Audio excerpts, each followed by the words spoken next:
What's going on, everybody? Yeah, I know who it is. It is your boy, the Dry Nude here, and today we're going to be breaking down how to win more gunfights in Rebirth Island, how to get those high kill games in Warzone. And basically, we're going to be breaking down the king of movement himself, Joe Woe, and I'm going to be giving you guys examples how to transition and win more gunfights on mouse and keyboard, because I know that's what a lot of my audience is on, and it is going to just be a fun time. So I hope you guys enjoy the video. All right, guys, so breaking down Joe Woe and how he plays. Joe Woe, everybody, okay, before we get into that, actually, everybody on Warzone, because of the skill-based matchmaking, it's going to have good aim. If you have good aim or have above a 2 KD, you have to do something more than just rely on your aim. And I see a lot of mouse and keyboard players having this problem where they do not utilize movement to break the aim assist, and I don't think they understand how to break the aim assist. And I've been playing on controller the last week or so, just trying to figure out how to break the aim assist and how to win gunfights, because it comes down more to just playing and whipping around and trying to get those flick shots. This is a lot more methodical and a lot more that goes into it. And I have learned so much just by playing controller this past week on how aim assist and really breaking down, like I said, how it works. So Joe Woe, he does a perfect job using movement to his advantage.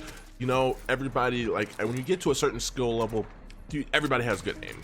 Everybody has good aim. You have to do something more to, you know, get better and win the gunfight, and that is using movement to your advantage. Now, the one thing that I've noticed when you're playing on controller, you do not have you can't just turn around on a dime. You can't just, you can't just challenge gunfights and do a really fast 180. Now, before everybody's on controller says, but Newt, I could do that. Yeah, you can do that, but it's not really practical like you can on a mouse and keyboard. Now, guys, when it comes to this, watching Joe Woe in the background, what are you noticing that he's doing? I want to teach you guys. What are you noticing he's doing? He's not fully committing to gunfights all the time, okay? He's not just trying to shoot at somebody. He's always trying to make sure that he's sliding, jumping, or doing something that's going to make him a harder target to hit. And this is one thing that on mouse and keyboard you're going to struggle with, because you don't know how aim assist really works because you're playing on mouse and keyboard.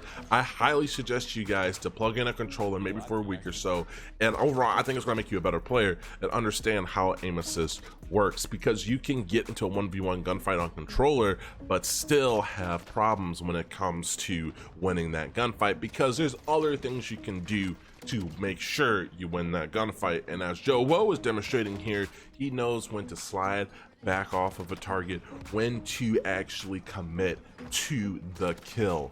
And like I said, on controller, you can't turn around and just 180. Your best bet is just to run, get cover, heal up, and then re-challenge. On mouse and keyboard, a lot of times, people ego challenge for no reason, because they can turn around, and sometimes it works, but 70% of the time it's not going to work.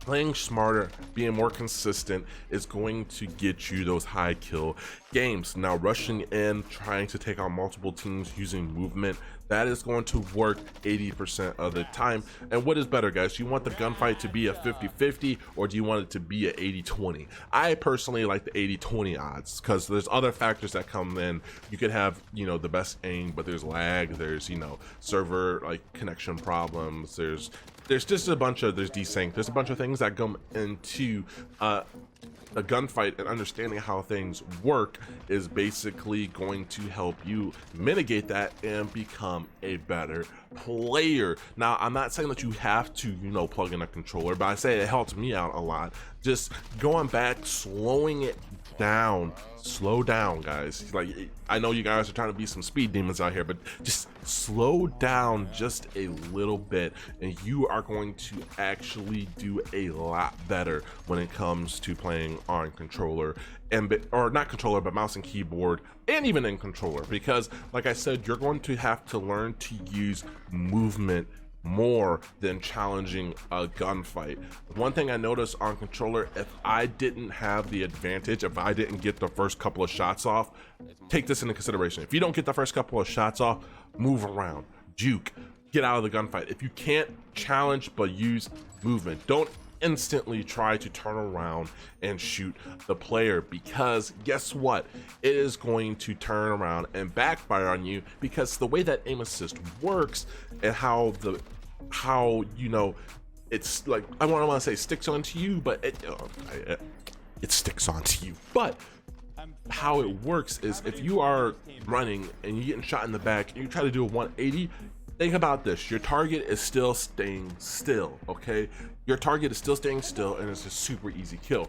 But if you slide to the left, slide to the right, jump, crouch, then you are going to actually be able to have a chance on winning that gunfight, because the enemy is getting shot back at. And now, oh no, I'm getting shot at now. Am I going to win this gunfight? Yes or no?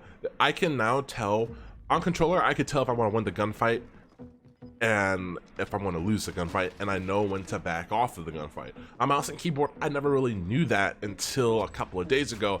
Now on mouse and keyboard, I know if I'm going to win the gunfight or if I know I'm going to lose the gunfight, and that is when it comes down to, did I get the first shot off?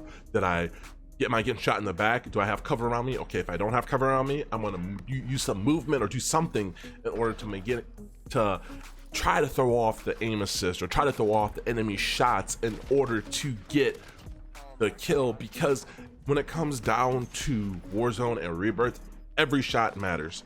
Every shot matters, guys. When it comes down to trying to use your map or whatever to, or the terrain or the environment, in order to get the edge on the enemy, do it. If you have a head glitch and people are pushing you, why are you going to try to slide out of the head glitch and, you know, try to kill them? Like, stay on the head glitch. Well, you have the biggest advantage ever. You know, use duck behind cover, snake if you have to. What I mean by snake is when you constantly crouch and your character does an animation behind cover where your head's dipping in and out, and it makes it a super hard target to hit, but you are still able to shoot. Use that, guys. There's a bunch of things you could do. Don't just try to ego challenge to win the gunfight. And mouse and keyboard players, I see this happening all the time, and it's actually the reason why you are not becoming a better player. Guys, I hope you enjoyed this video. Always remember to stay blessed and stay humble, and I will catch you in another video. Peace.